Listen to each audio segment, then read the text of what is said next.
A liquidity event is not what happens 5 o'clock somewhere. Mm-hmm. Now, liquidity event is when something that was previously illiquid, such as private company stock, suddenly becomes liquid. What does that mean? It means that you can sell it, right? It means that someone suddenly wants to buy it, is really what it means, right? Yeah. A market is Opportunity created to for sell. that. The biggest liquidity events, there's two main ones, right? There's 2 or 3 main ones. The big one is an initial public offering or an IPO for a company that's been previously private and now is public, which means that there are going to be thousands, maybe millions of transactions buying and selling of that company's stock on the stock exchange, whether it's New York Stock Exchange or the NASDAQ, doesn't really matter. You can exchange your stock for cash or for other equities whenever you want at that point.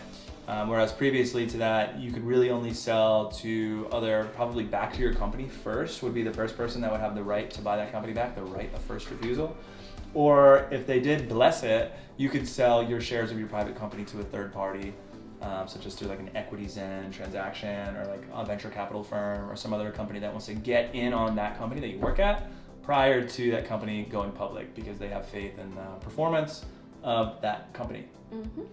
Yeah, and another liquidity event could be an acquisition, right? That's Yeah. not as sexy as an IPO. You're probably not going to get quite the multiple that you would from your company going from private to suddenly being available to publicly trade, buy, and sell. But a liquidity event where another company absorbs your company, purchases your shares from you for 2, 10, 20 times what you paid for them, that's also a pretty good opportunity to exit, walk away with some cash after you pay the taxes, and get on with your life.